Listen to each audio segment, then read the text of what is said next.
Hello and welcome to Plot Twisters. This is a podcast where we take movies and twist the plot to see if we can make them better, and if not, deadlier. At the moment, we're talking about teen movies from the 90s. On this episode, Grosse Pointe Blank from 1997. I'm Anders, and I'm in a haze like one of those slackster, flannel-wearing, coffeehouse misanthropes you've been seeing in Newsweek. I'm Emma, and I killed the president of Paraguay with a fork. How are you doing? I'm fine, actually. I'm really fine. Nothing about what I just said has made you feel uncomfortable or weird at all? Well, let me tell you what hit me first and foremost. I'm not going to lie. I thought, where's Paraguay? Is that in this? Is it part of South America? I think probably, or Central. The second thing I thought was fork in the eye.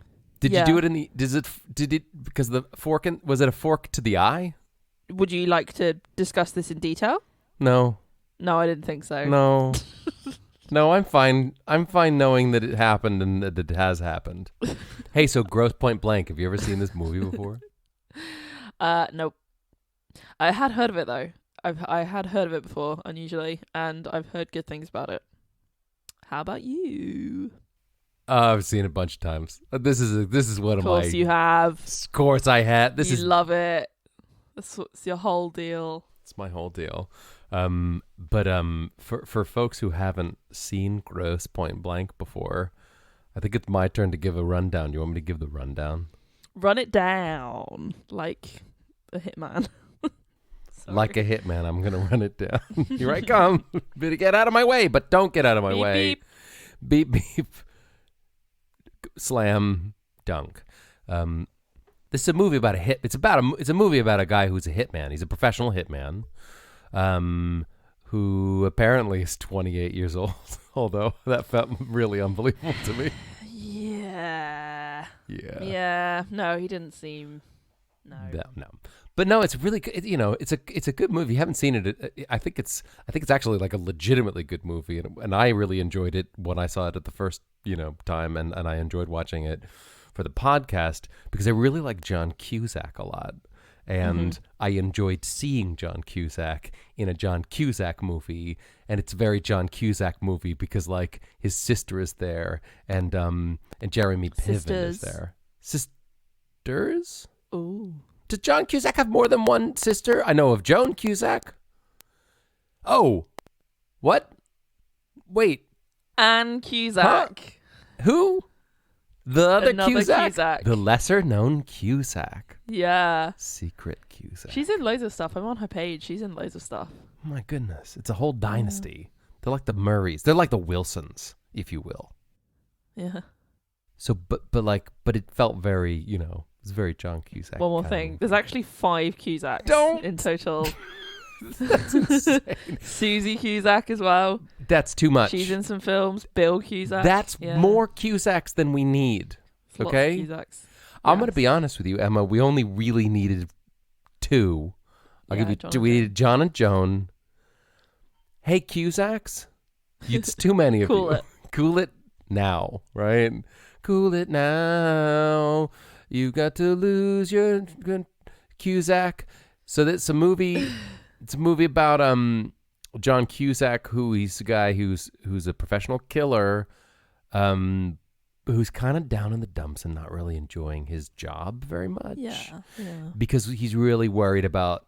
He's having like an existential sort of what's happening with my life. Where's the last 10 years gone? And he's being confronted by it because his 10-year high school reunion is coming up, and he just so happens to have a job that he has to go and kill a guy in the same place as his high school reunion is happening. And it's like a rom-com, but also he's a murderer, and there's other murderers who are trying to murder him. And there's these guys who work for the police who want to murder him, but only after he murders somebody so that it's not murder. And Jeremy Piven is there. And Minnie Driver is in this movie, right? And she plays like his ex-girlfriend from high school that he stood up at the prom, and she's a radio DJ, and it's about going back, and then he goes, I'm sorry, I stood you up because life is complicated, but I'm back now. Will you be my girlfriend? Side note, I'm also a murderer. Is that a problem for you? It's not a problem because guess what? The guy I'm supposed to murder is your dad, but I'm not going to murder your dad. I'm going to save your dad from other murderers so that you fall in love with me, and then we can pick up where we left off 10 years ago. Grosse Pointe Blank. The movie. Bullets flying. I read a review that said this is basically The Bourne Identity, but if it was a rom-com. Or that, like, John Cusack's character, Martin Blank, is kind of like, you know, Jason Bourne, but he's a rom-com hero. I love it. I thought it was quite fitting. I think that's really cute. I read a weird fan theory that this is the second in an unofficial trilogy of films, starting with Say Anything. I was going to say, is it Say Anything, this film, and High Fidelity? Yes. Yes! Because he's totally the same thought guy, that. kind of, in a way. Yeah, it's the same guy. Yeah. He's just a sad guy who's trying to figure stuff out with his puppy dog eyes and good music. I was thinking about it, and I was like, oh yeah, I was in my Say Anything period of life. Now maybe I'm in my Grosse Pointe Blank period of life, and then I'll grow up into my High Fidelity era. One day you'll wake up in a record store and try to unpack the last 20 years. I mean, yeah, in a way that works really, really well. But so you never seen this movie. What were your thoughts? What's your hot take on it? I absolutely loved it. I really, really enjoyed it. Awesome. I'm a big John Cusack fan. Oh, wow! Who's a bigger John Cusack fan, you or me? I don't know. Probably you, but I just think he's really cute. Yeah. I mean, yeah. Sure. Yeah. And so I like him a lot. I really liked the kind of the tone of the film, I guess. It's a very interesting one because it is a comedy. So there are bits that are very, very funny, but a lot of it is very dark material, but it's not a dark film at all. I think they found the balance very, very well with it. So you can enjoy it as a light-hearted film, but some of the stuff in there which is pretty unbelievable in a lot of ways. Sure. You got to suspend your disbelief. You have, but I think they pull it off. I think that you can go with it. Stuff like, would she still be interested in him now that she knows he's a hitman? In just hearing that, you would go, obviously not. And your logic kind of says, no, she wouldn't. But because you've seen their relationship and you've seen how it's developed and you know them and the way it's performed and the way that it's written, you go, okay, all right. You know, you can go on that leap with them because of who they are and because it works, I think. Yeah. And actually, there was a lot going on in this movie, but it worked really well, which is complicated to do, I think, because they had the whole backstory where he was going to take her to the prom, but he didn't show up, right? Because he was it's a great backstory. Yeah, and the reunion is like the do-over. It's like the next chance, and also Minnie Driver was good in this movie. And she was kooky and weird and great, and it was great. Yeah. And you know what I really okay, there's two things I really liked about this movie. Particularly one, I really liked Alan Arkin. Yeah, he was very good. The therapist. The therapist he's like Blaze's therapist who's doesn't want to be his therapist anymore because he found out that Martin is a killer, but he's like the reluctant therapist. Yeah, and he's like, I can't be your therapist anymore because I'm emotionally involved, right? And but that was really good, and I also really liked Jeremy Piven in this movie, right? When he's in the car and he keeps going, I can't believe it's been 10 years. 10 years, man! It's been 10 years. Yeah, so he's the best friend who eventually finds out that he's that Martin is a killer, and you get to the point where he comes across him with a guy he's just killed, covered in blood, holding a knife, and he kind of just goes with it. But again, you're there and you're willing to make that leap because you've seen all the other stuff and you get it. Yeah, but here's the thing, right? So Jeremy Piven in this movie is the perfect example of the sort of concept of the move a body friend, right? You heard this concept before? Yeah, sort of, yeah. Move a dead body, this is what it is. Yeah.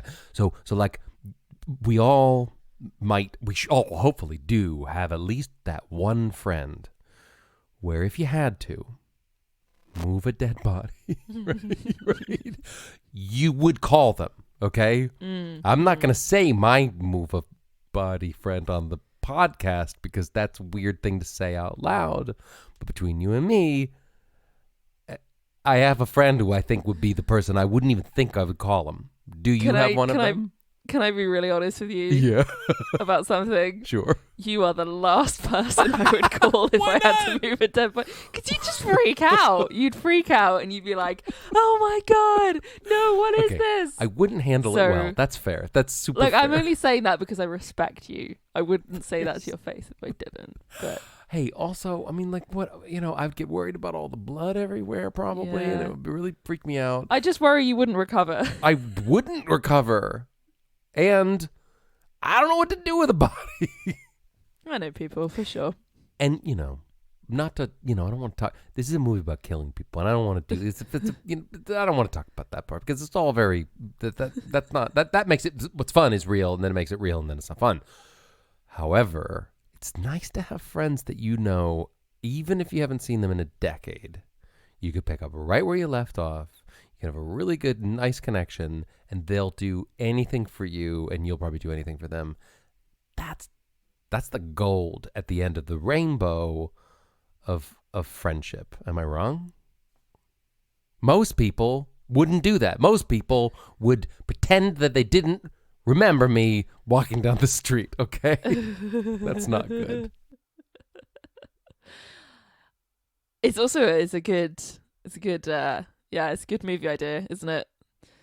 You could have like a series of vignettes of different examples, but of different relationships, different friendships, but the recurring thread is that they're all move a dead body friends, but they come from different places. Hey, let's write that. Move a dead body friend, the movie. Exactly. Yeah. So this guy, and again, like, I think one of the things I loved about this film was its life, and it's kind of the tone and the spirit, the feeling, all of these things coming together. The acting was very, very lively, and it was the dialogue was very sharp. There's lots of back and forth. There's quite a few bits where you kind of lose it. I think there was a moment where Dan Aykroyd and John Cusack were talking in the diner, and they had like guns pointing at each other. Their dialogue was so much good. Yeah, I was like, I'm not following this. I don't know what you're saying right now, but I'm really enjoying it because it's fun, and you just sometimes movies create a dynamic between people in which you just get it instantly. You see these two people talking, and straight away you're like, yes, I know who you are, and I know who you are to each other as well. And like you say, that move a dead body friend, right? You can show things in your characters to make them fit and make them make sense. And I thought it was such a beautiful example of that, the relationship between Debbie and Martin. And that was that moment where so they are high school sweethearts who have been separated for 10 years because Martin walked out on her on their prom night, which is so good. And he comes back and she sees him for the first time in 10 years. She's on the radio, and then she grills him on the radio. It's great. Which is so fun and so good. Fantastic. But the other thing that happens is that when he turns up, he walks into the room. I think they just say hi to each other, and then they kiss each other for a second straight away. Yeah. And it's so interesting, because it completely, I thought it was such a good choice because it completely set the tone, and it also just gave you this really charged, emotional, romantic energy between them straight away that then carries you through all the ridiculousness that they have to go through. And it's like, he's a hitman, but you know that they absolutely can't keep their hands off each other. So that does give it this extra element. I just love it when films do that. You know, I just love that the way that these people are so alive. And they're the people that you want to be, aren't they? They're wise talking and they've got all the good lines and they're funny and they do things and they just act. And it's great. Yeah. I love it. Oh, totally. Yeah. Oh, and, you know, we've only watched one other movie about a high school reunion so far, right? Yeah. And that, of course, was Romy and Michelle's high school reunion. But one of the things I really enjoyed about this movie is that thing where it's like, and, you know, if anyone out there has ever been to a high school reunion, you know what it feels like, where there's the duality of, I have to try to look good. I got to impress people because it's been 10 years, you know. But equally, it's like I'm feeling anxiety about running into people because there are people I don't want to see, and there's people that I super want to see, but I don't want to make it, you know, seem like, you know, I want to see them too much or whatever. And it does this thing where it takes, if teenage angst is like a very fresh, you know, a zingy Pinot Grigio, right? 10-year high school reunion angst. It's like a slightly aged tawny port, right? It's the same thing, but it's been a while, so it's more awkward. But it's still the same energy. They're in the same room. They feel the same ways. They're rehashing the same conversations, but that have been on hold for 10 years. And I don't know. I love it when movies do it well. And this movie really nailed that feeling of awkwardness that you get at a high school reunion. And also but at the same time, he's also a hitman.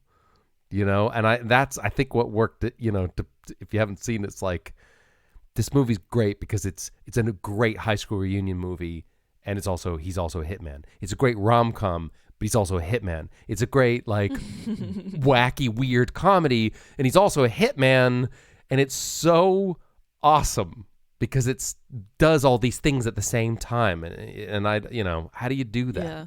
In our episode that we did on Encino Man, when we were kind of talking about how, like, the conceit of that film is he's a caveman who goes to high school, right? Yeah. And this is an interesting one because it's almost like you could just change one word. You could just change cave to hit, right? It's a hitman who goes to high school. Sure. But the reason why this one works is because that isn't really the main thing, you know? It's not. No. That's just his job. That's his side gig. That's who he is and who he is at the start of the film. Yeah. But in reality, I think you could take this character of Martin Blank and you could very easily put him in any high school film, any kind of anything. You could change his job quite easily and it could still work. I think the hitman element of it is just extra funny because it's so ridiculous and extreme. But he's that guy who we see so many times in high school films who is disenfranchised, misunderstood, kind of snarky, thinks he's better than everyone. You know, all the ladies love him because he's so mysterious and, you know, all this kind of thing. So he feels really familiar, and I think that's another reason why we are willing to kind of go with him on his hitman journey, is because he feels like such a familiar guy, and it's John Cusack. It's John Cusack. But the 10-year gap thing is so interesting as well because, and this is why these high school reunion movies are fun, is because it gives you enough time to change into an adult, but you're still kind of close enough to who you were. Yeah, exactly.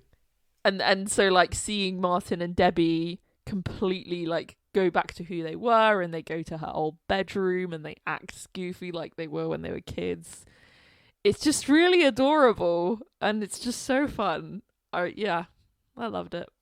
So this movie also brings up a question of, like, the gray scales of morality, right? Okay. Yeah. There's this thing. I don't know if you're familiar with the concept of the trolley car problem. I sure am. I figured you would be, right? I mean, questions of morality. Emma probably knows. She's familiar. You probably have a book about it. Familiar. I actually do. Yeah. Of course I do. Because of course you do. So, I do. you want me to set the scene? Set the scene. Okay. You got a train. The train is coming.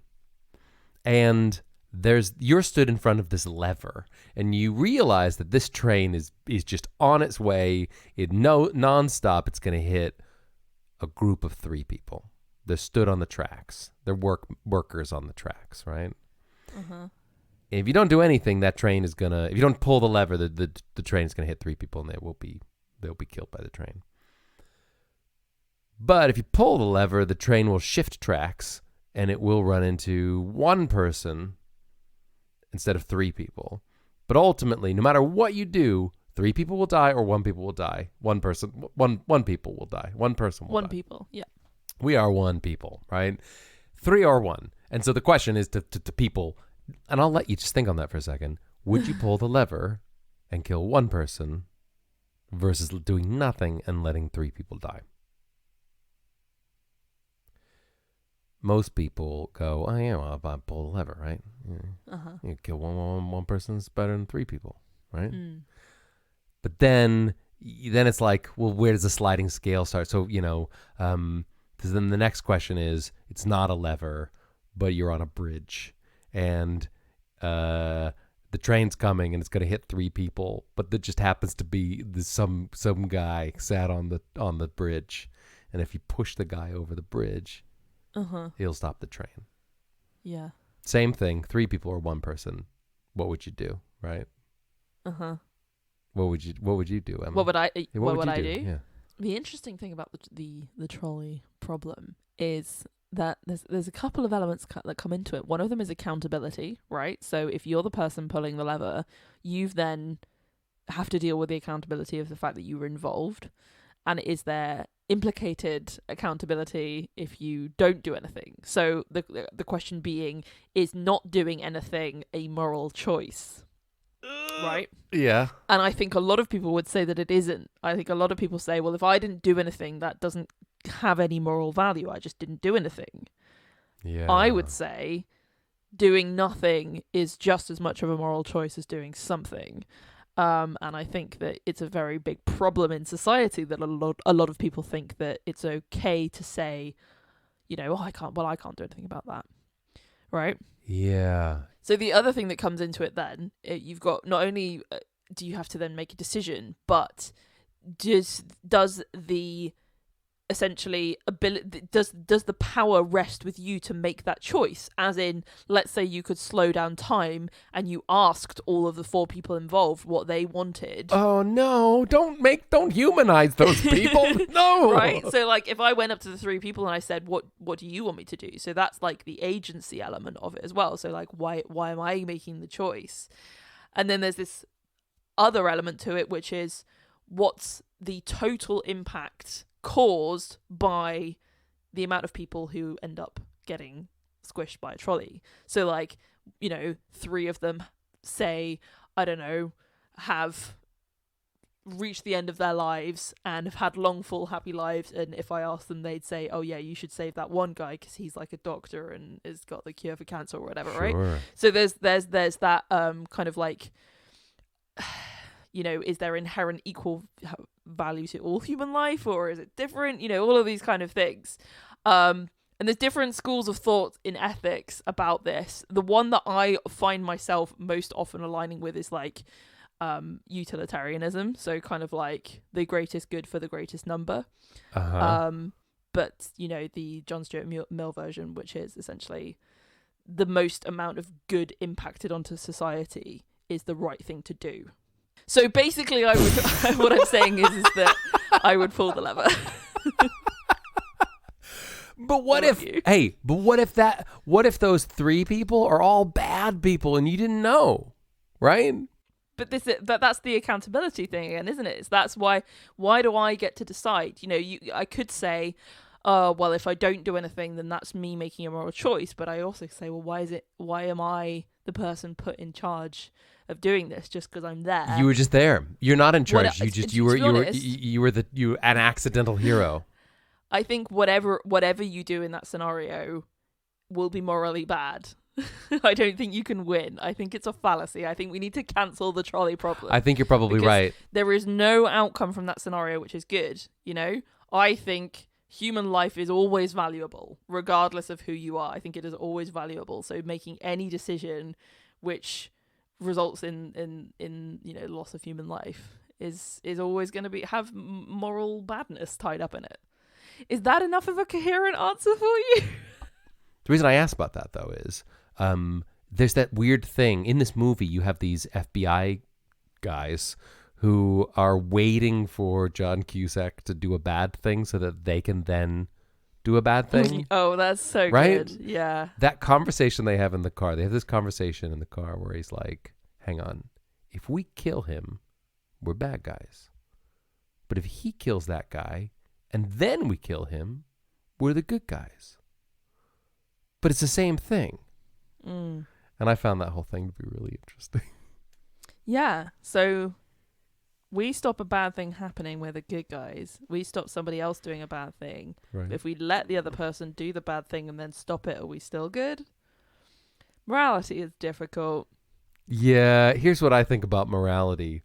Just don't be a jerk most of the time. And you're probably okay, right? Yeah, but see, I don't know if that works, though. Because don't be a jerk, right? Yeah. That just means don't do bad things. Don't do bad things. I've always been told where's that. Where's the, make sure you do good things and prevent other people from doing bad things. Don't do bad things. And also, plant a tree. Huh? Yeah. Am I better? Am I there? That does it. Have we valued out our we balanced our moral ambiguity? I mean, sometimes you think like I could probably do more, but I'm really tired, or I could probably do more, but like, I walked instead of took a train today. What do I get? Nothing. If I were to summarize my kind of philosophical, ethical thesis in one statement, when I'm thinking about things like, if I had to make a decision that could potentially endanger others, but might save the life of some, would I do that? Stuff like they're talking about this. If you stop bad people doing bad things, does that make you good? All of that. If I were to summarize that down to one sentence, I would just kind of say, Pobody's nerfect. Pobody's nerfect, right? indeed. You can't be perfect. Nobody can be completely ethically sound all the time. We're all just doing our best. We're all just trying. Just go easy on yourself, right? Give us a break, people. We're trying so hard, It's like, if you know that you're the sort of person who wouldn't pull the lever and save 3 people and potentially save 3 people, hey, that's okay. You're not my move a dead body friend. It's okay. That's cool. I have plenty of other people, and trust me, I've called them up many times, who can help me move a dead body, but I don't need you to do it. These people in their high horse ivory towers. The two things could be together. These people in their high towers made of horses, where they're like, oh, I'd pull the lever, but also, I don't give any money to charity, right? You're bad. Yeah. Oh, I'd pull the lever. But I drink almond milk, right? Yeah. Right. I step on bees sometimes. Yeah, because I don't care about bees, right?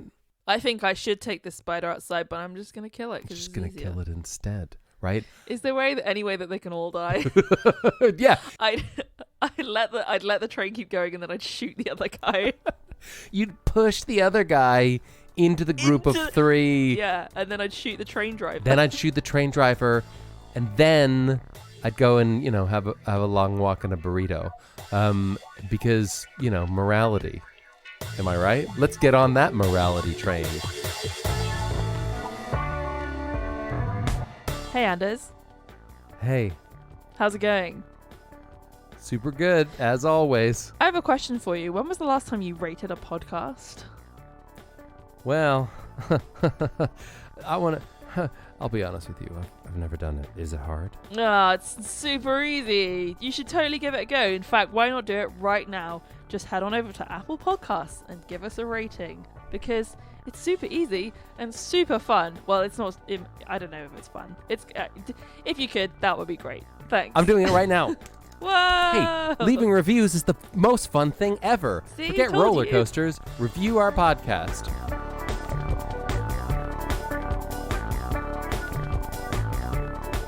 Just a public service announcement.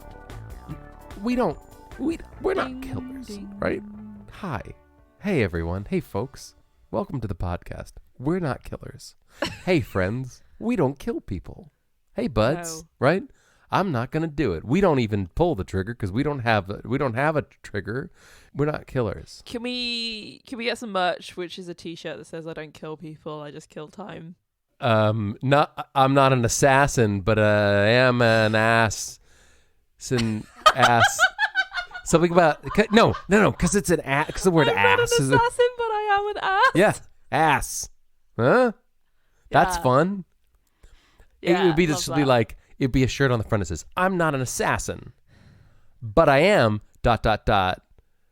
an ass," and then an ass is on the Assassin you. If you don't, you can't say an assassin without. You can't spell assassin without sassin, and that's what I'm doing.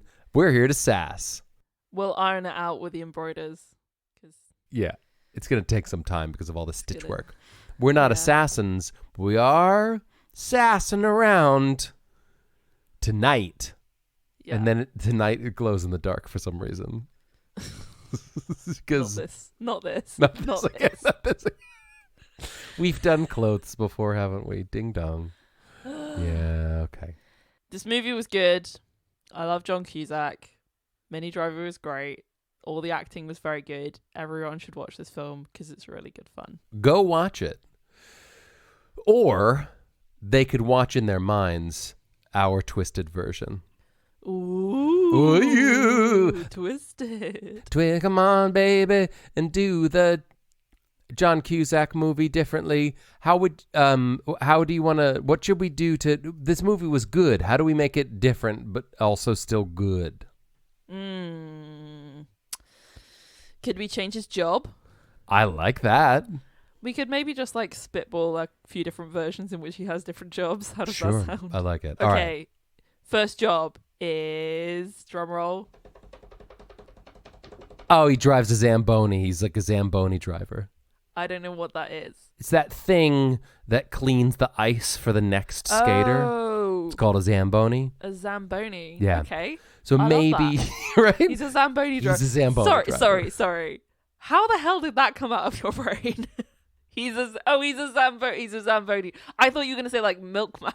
Well, he could also be a milkman. No. I don't know. Fine. No, Zamboni. You Let's say do pick it. a job. Okay. My first answer will always be Zamboni driver. Okay. So Martin Q. Blank has been away from this place in Detroit. I can't remember the name of the town for 10 years. Grosse Pointe. It's called. That's the one. It's the name of the movie. Right. Great. Well done. You're me, really 10 points. drawing a blank over there, aren't you?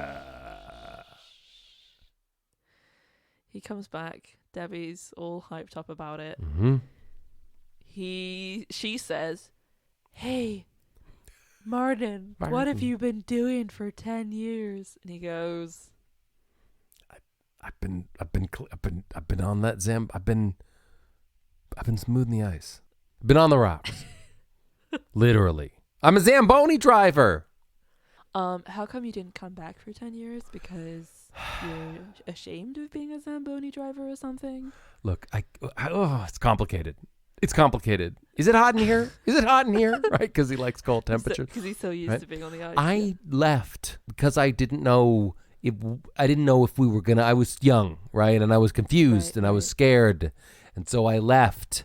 And also, there's no ice rink in Grosse Pointe, so no, you could never fulfill your dream. it's always been my dream. I didn't know how to love, but I knew that I wanted to smooth ice after it's been scraped with skates. a bit. I didn't know how to tell you how I feel, but I did want to make the lines from skates go away and melt the ice just a little bit to make it smooth. For hockey or for skaters. I had a dream. You can smooth out the cracks in the relationship, but you could smooth out the cracks on the ice. Is that what you're saying? Yeah, I mean, I don't go looking for metaphor in my job in my life, but I think you found it, right? You want to lay it all out on the field, on the court, the rink, right? On the rink. I didn't know how to love you, so I decided to take a job that was metaphorically trying to make that happen. I'm John Cusack. I'm Zamboni driver. Okay, well, I guess that's pretty straightforward. Should we go to the whole high school reunion? Because I don't think anyone's going to have a problem with that at all. No, that'll be fine. But I'm driving. And then John Cusack and then he gets a Zamboni and they drive down the road. And it's really romantic. Wait. I have one more thing. One more thing. Yeah. And she goes, I'm like, oh, so you're, this whole time I was wondering where you were. And you were off driving your Zamboni. Well, guess what I've been doing? And then she leads him like into the back door of her house. Uh-huh. And it's an ice rink. I love it. She you know those jeans that you can like rip off and they just like come off like tearaway jeans? You know what I mean? Yeah. Tearaway, yeah. Sure. She does that and then underneath I'm she's familiar. got like I'm familiar. And then underneath she's got ice skates on and then she just turns and does a triple axel and she's like, smooth this. Ooh, No? nice. I mean, I like it. Was I naming it until the line? Smooth I guess I didn't land that one. And then I did triple sec. That's a wine. That's a drink. No, that's good. I really like it. It's cheesy but Cool. good. And it's called hot ice, cold ice, love ice. Hot ice is good. Hot ice. Listen, I've thought about it. I would pull the lever. All right. Yeah. I'd pull the lever, and then, I would do everything I can to find out that the one guy that did get hit by the train was a bad guy. I'd publicly smear his name. I create a smear campaign. Yeah. What, Frank? He was the worst. That guy? He was the worst. You're better off without him. I'm the good guy. I'm the hero. You know what he did? He found out that the bees were dying and he deliberately went and killed out a bunch of bees. Yeah. That's the what old he did. bee squisher Frank. I've heard him in his garden laughing whilst treading on bees. Squishing them with a fork. I saw him get his cardboard recycling and his plastic recycling and just throw it straight in the main bin. Yeah, he didn't care.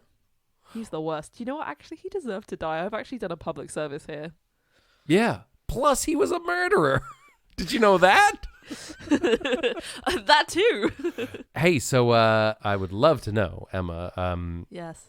On a scale of 1 to 5, eggs-only omelets, how many omelets would you give Grosse Pointe Blank? Can I just say an eggs only omelet? It's actually pretty tasty. Sounds amazing. It's fine. It's nice. It's eggs. Eggs are nice. I would like to give this film 4 eggs only omelets. Eggs only omelets. Yeah, I liked it a lot. Nice. It's good. Nice. I think my favorite thing is the relationship between Martin and Debbie. It's just great. It's just two people who get each other and they are on the same, the same level, and it's cute and it's fun. And yeah, it was an interesting concept. I would say my only kind of big flaw in this film is it is unbelievable. It is unbelievable, and it's fine to go along with it. But when you go hard on your premise, that it's never going to be a perfect movie, is it? So yeah, I'm 4. with you. How about you? I'm gonna give it 4 as well. Hey, 4 as well. Good movie. Okay. John Cusack, Jeremy Piven. Having a blast, moving some bodies, falling in love. And, it was complicated. It was rich, and it was good, and it was... This movie could have been the worst movie ever. High school reunion, and the guy is a hitman, right? That sounds like a bad movie, but it wasn't a bad. It was really well done. Love it. 4 omelets. Ding. Bing. Ding, ding, ding. Cashier number 4, please. We are sorry to announce till number 3 is closing. You are all our valued customers, except for you, Frank. You suck. Please leave the store immediately. Goodbye. We told you not to come back here and smell the carrots. Get out of here, you sick man. Frank, I know where you live. It's my house. We live to get out of here, Frank. Go away. Customer announcement. Frank is a total jerk. You don't even know. Frank did some bad stuff. And I'll tell you all about it one day. Hey, so thanks for telling me all about that trolley car thing. I feel like I learned a thing or two. Nah, I don't really care about that stuff, you know. What do you mean? What stuff? You know, morality. Fork to the eye. Because the president of Paraguay, we killed him with a fork. Yeah, I got the reference. You get it?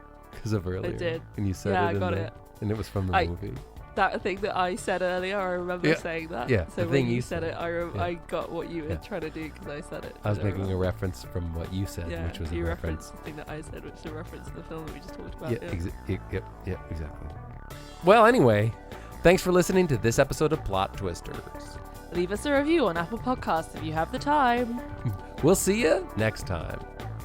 Bye. Bye. Goodbye. Goodbye. Goodbye. Goodbye.